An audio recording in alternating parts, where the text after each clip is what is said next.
मधुबन के बाबा,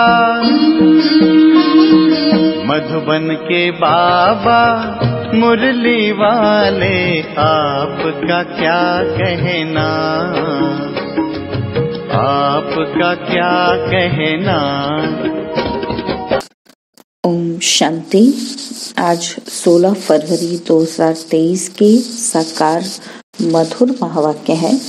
आज मीठे मीठे बाप दादा बोले, मीठे बच्चे, इस समय सभी के सुख संपत्ति का देवाला रावण 5 विकारों ने निकाला है। तुम अभी रावण रूपी दुश्मन पर जीत पाकर जगत जीत बनते हो। बाबा ने कहा, मीठे बच्चे, इस समय सभी के सुख संपत्ति का देवाला रावण 5 विकारों ने निकाला है। तुम अभी रावण रूपी दुश्मन पर जीत पाकर जगत जीत बनते हो। बाबा ने आज प्रश्न पूछा कि ड्रामा के किस राज को जानने के कारण तुम बच्चों के ख्यालात बड़े ऊंचे रहते हैं। तो उत्तर में बाबा समझाते कि तुम जानते हो, ड्रामा अनुसार ऑटोमेटिक प्रभाव निकलता जाएगा, फिर भक्तों की भीड़ लगेगी, उस समय सर्विस नहीं हो सकेगी।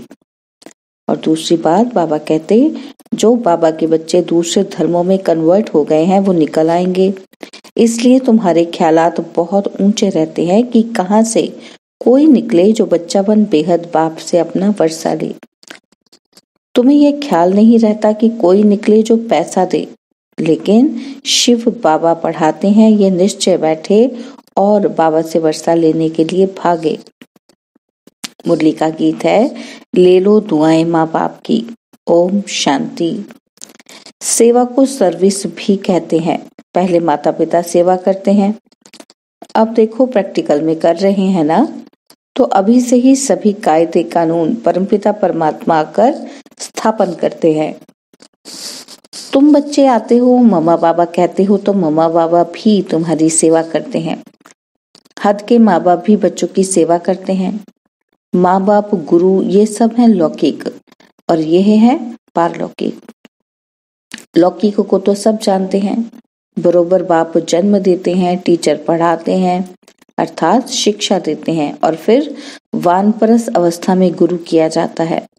यह रस्म रिवाज कब से शुरू हुई? अभी से ही यह आरंभ होती है। इस समय ही सतगुरु आते हैं, समझाते हैं कि मैं तुम्हारा बाप भी हूँ, टीचर भी हूँ और सतगुरु भी हूँ। बाप के तो बच्चे बने हो, टीचर रूप में इनसे शिक्षा पा रहे हो। अंत में सतगुरु बन तुमको सचखंड में ले जाएंगे। तीनों काम प्रैक्टिकल में करते हैं। तुम बच्चे माता पिता कहते हो तो बाप भी स्वीकार करते हैं। यह तो जानते हैं कि सभी बच्चे एक समान सपूत नहीं हो सकते हैं। यहाँ भी बेहद का बाप कहते हैं कि सब बच्चे सपूत नहीं हैं। यह तो तुम भी जानते हो। अभी है रावण राज्य, यह कोई विद्वान पंडित आदि नहीं जानते हैं। जब कोई आते हैं तो पहले तो उनसे पूछना है कि तुम क्या चाहते हो। फिर कोई शांति चाहते हैं इसलिए गुरु ढूंढते हैं। सत्युग में तो कोई गुरु आदि नहीं ढूंढते, क्योंकि वहां दुखी नहीं है, वहां कोई अप्राप्त वस्तु नहीं है, और यहाँ तो कोई न कोई वस्तु की लालसा रख गुरु के पास जाते हैं। कोई का सुनेंगे कि उनकी मनोकामना पूरी हुई तो खुद भी उनके पिछाड़ी में जाएंगे। सन्यासी पवित्र बनते हैं तो उनकी महिमा तो बढ़नी ही है। बहुत शिष्य बन जाते हैं। विवेक भी कहता है कि जो पवित्र बनते हैं उनकी महिमा जरूर बाप को करानी है। तुम पवित्र बनते हो तो तुम्हारी कितनी महिमा होती है। तुम्हारे द्वारा मनुष्यों का 21 जन्मों के लिए कल्याण हो जाता है।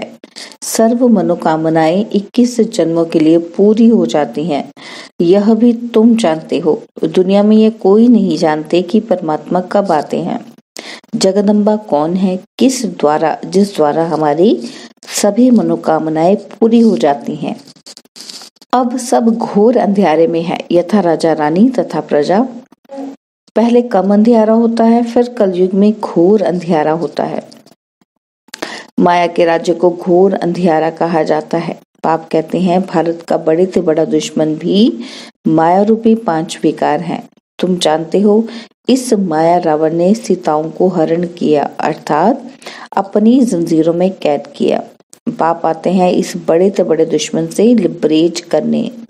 यह भी कोई को पता नहीं कि भारत जो इतना मालामाल था, उनको इतना कंगाल किसने बनाया। यही रावण बड़ा दुश्मन है।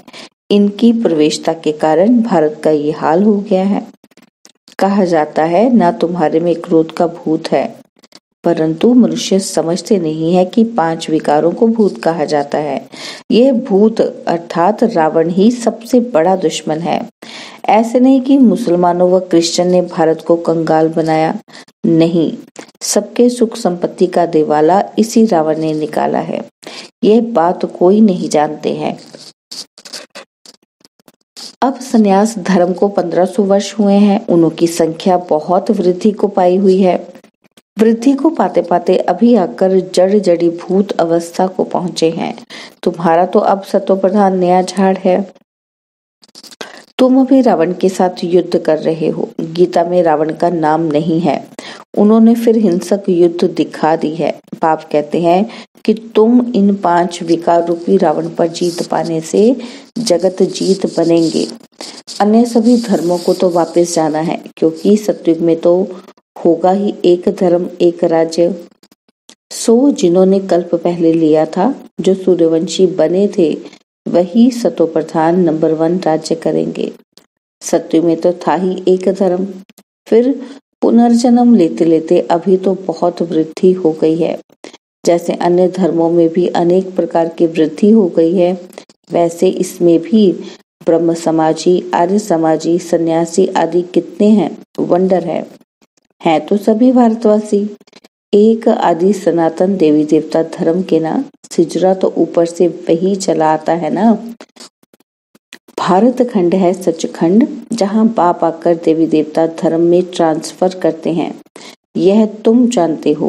पहले 7 रोज भट्टी में रख शूद्र से ब्राह्मण बनना पड़ता है।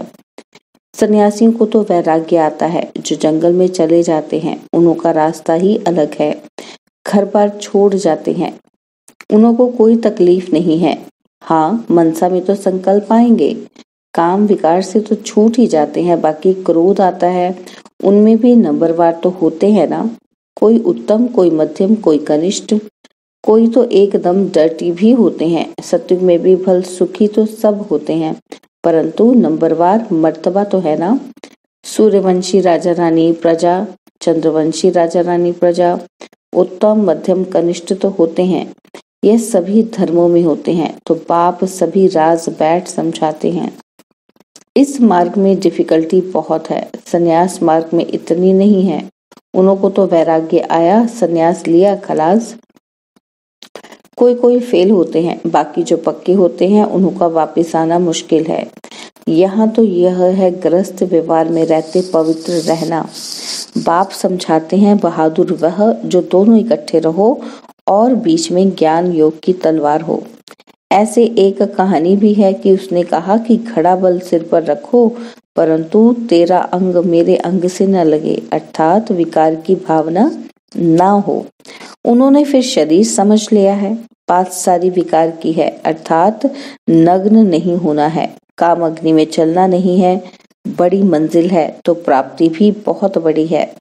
सन्यासी पवित्र बनते हैं तो उनको भी कितनी प्राप्ति है। बड़े बड़े महामंडलेश्वर बन बैठे हैं, महलों में रहते हैं। बहुत लोग जाकर पैसा रखते हैं, चरण धोकर पीते हैं। बहुत महिमा होती है, परंतु नंबर 1 महिमा है ईश्वर की। वही स्वर्ग का रचयिता है, वहाँ माया का नाम निशान नहीं रहता। सन्यासी भी यह नहीं समझते कि माया 5 विकार हैं, सिर्फ पवित्र रहते हैं। उनका ड्रामा में यही पाठ है। उनका है ही हठ योग संन्यास और तुम्हारा है राजयोग संन्यास। वह राजयोग तो सिखला न सके, वह है शंकराचार्य और यह है शिवाचार्य। तुम भी परिचय देते हो कि हमको भगवान आकर पढ़ाते हैं। वह तो जरूर स्वर्ग का मालिक बनाएगा, नरक का तो नहीं बनाएंगे। वह रचता ही स्वर्ग का है, तो ग्रस्त में रहकर पवित्र रहना, इसमें ही मेहनत है। कन्याओं को शादी बिगर रहने नहीं देते हैं। आगे विकार के लिए शादी करते थे, अब विकारी शादी कैंसिल कर ज्ञान चिता पर बैठ पवित्र जोड़ा बनते हैं तो अपनी जांच करनी होती है कि माया कहाँ चलायमान तो नहीं करती है, मन में तूफान तो नहीं आते हैं। भल मन में संकल्प आते हो परंतु कर्मेंद्रियों से विकर्म कभी नहीं करना। भाई बहन समझने से, ज्ञान चिता पर रहने से काम अग्नि नहीं लगेगी। अगर आग लगी तो अधोगति को पालेंगे। यूं तो सारी दुनिया भाई बहन है परंतु जब पाप आते हैं तो हम उनके बनते हैं। अभी तुम प्रैक्टिकल में ब्रह्मा मुख वंशावली हो। तुम्हारा यादगार भी यहाँ है। अदर कुमारी का मंदिर भी है ना। तो जो काम चिता से उतर ज्ञान चिता पर बैठते हैं उनको अधर कुमारी कहा जाता है। तुम सन्यासियों को भी समझा सकते हो, बाकी कोई से फालतू माथा नहीं मारना चाहिए। पात्र जिज्ञासु होगा, वह तो अकेला आकर प्रेम से समझेगा। कई हंसी उड़ाने के लिए भी आते हैं, इसलिए नब्ज देख ऐसी दवाई देनी चाहिए। बाप ने कहा है पात्र को दान देना है। आजकल दुनिया बहुत खराब है। सन्यासी लोग तो कफनी पहन लेते हैं और जाकर अलग रहते हैं। कुछ ना कुछ मिल जाता है, मजे से खाते पीते रहते हैं। आजकल उन्हों का प्रभाव है ना। और तुम्हारे में भी जो अच्छी सर्विस करते हैं तो उन्हों की महिमा से औरों की भी महिमा निकल पड़ती है। जो बच्चे अच्छी सर्विस करते हैं तो सब कहेंगे इनके माँ बाप भी ऐसे होंगे। मेहनत जरूर करनी है। सन्यासियों को तो घर बैठे वैराग्य आ जाता है तो हरिद्वार चले जाते हैं, वहां कोई गुरु कर लेते। यहाँ की रस्म ही निराली है, इनका कहाँ वर्णन है ही नहीं। गीता को ही झूठा बना दिया है। यह पहली बात खुल जाए तो सब बीके बहुत नामी ग्रामी हो जाओ। सब तुम्हारे पर सदके जाएं, प्रभाव निकलना तो है ना। अभी तो तुम्हारा बहुत सामना करते हैं, पहले तो घर के ही दुश्मन बनते हैं। इस बाबा के भी कितने दुश्मन बने। श्री कृष्ण के लिए भी कहते हैं ना कि भगाता था। कितने कलंक लगाए हैं। यह भी ड्रामा में नूंद है। ड्रामा अनुसार ऑटोमेटिकली प्रभाव निकलता जाएगा। फिर भक्तों की भीड़ आकर होगी, परंतु भीड़ में फिर सर्विस हो नहीं सकेगी। सन्यासियों के पास भीड़ होती है तो बहुत खुश होते हैं, और यहाँ तुम जानते हो कि कोटों में कोई निकलेगा। सन्यासी तो यही सोचेंगे कि इनसे कोई निकलेंगे जो पैसा देंगे। तुम्हारा ख्याल चलता है कि इनसे कोई निकले जो बच्चापन वर्षा लेवे। तो कितना फर्क है। तुम भाषण करते हो तो जो अपने बच्चे और धर्मों में कन्वर्ट हो गए हैं वे निकलेंगे। कोई आर्य समाज से, कोई कहाँ से निकल आते हैं। तो जब फिर लोग सुनते हैं कि ये हमारे धर्म का ब्रह्मा कुमार कुमारियों के पास भाग गया है तो समझते हैं कि हमारी नाक कट गई। इसमें समझाने की बड़ी युक्ति चाहिए। पहले तो बाप का परिचय देना है। भल कोई लिख कर भी देते हैं, बरोबर शिव बाबा पढ़ाते हैं, परंतु उसमें खुश नहीं होना है। निश्चय बिल्कुल नहीं बैठा है। भल कई बच्चे पत्र भी लिखते हैं, परंतु बाबा लिख देते हैं कि तुमको निश्चय बिल्कुल नहीं है। निश्चय बैठे मोस्ट बिलवेड बाप से वर्षा मिलता है तो एक सेकंड भी ठहरे नहीं। विवेक कहता है कि गरीब छठ भागेंगे, साहूकार कोई बिरला निकलेगा और साधारण कुछ निकलेंगे। कोई भी आए बोलो ये राजयोग की पाठशाला है। जैसे डॉक्टरी योग वैसे ये राजयोग है, जिससे राजाओं का राजा बनना है। हमारा एम ऑब्जेक्ट है ही मनुष्य से देवता बनना। अच्छा, बाप दादा का मीठे मीठे सिकिलते बच्चों प्रति नंबरवार पुरुषार्थ अनुसार याद प्यार दिल पर वह चढ़ते हैं जो पुरुषार्थ कर आप समान बनाते हैं। बाकी बाप सभी को प्यार तो करेंगे ही। अच्छा, रूहानी बाप की रूहानी बच्चों को नमस्ते। हम रूहानी बच्चों की रूहानी बाप दादाजी को दिलवा जान सिकवा प्रेम से नमस्ते। ओम शांति। प्यारे बाबा, मीठे बाबा, मेरे बाबा, शुक्रिया बाबा, शुक्रिया बाबा, शुक्रिया बाबा। धारणा के लिए मुख्य सार है। पहला पॉइंट, कर्मेंद्रियों से कोई भी विकर्म नहीं करना है। ज्ञान और योग बल से मन के तूफानों पर विजय प्राप्त करनी है। और सेकंड पॉइंट है, सेवा ऐसी करनी है जिससे माता पिता का नाम बाला हो, सबकी दुआएं मिलती रहें। बाबा ने आज वरदान दिया कि अपने अनादि स्वरूप में स्थित रह सर्व समस्याओं का हल करने वाले एकांतवासी भव। आत्मा का स्वधर्म, सुकर्म, स्वस्वरूप और स्वदेश शांत है। संगम युग की विशेष शक्ति साइलेंस की शक्ति है। आपका अनादि लक्षण है शांत स्वरूप रहना और सर्व को शांति देना। इसी साइलेंस की शक्ति में विश्व की सर्व समस्याओं का हल समाया हुआ है। शांत स्वरूप आत्मा एकांतवासी होने के कारण सदा एकाग्र रहती है और एकाग्रता से परखने व निर्णय करने की शक्ति प्राप्त होती है, जो व्यवहार व परमार्थ दोनों की सर्व समस्याओं का सहज समाधान है। स्लोगन है, अपनी दृष्टि, वृत्ति और स्मृति की शक्ति से शांति का अनुभव ही महादानी बनना है। अपनी दृष्टि, वृत्ति और स्मृति की शक्ति से शांति का अनुभव कराना ही महादानी बनना है। ओम शांति।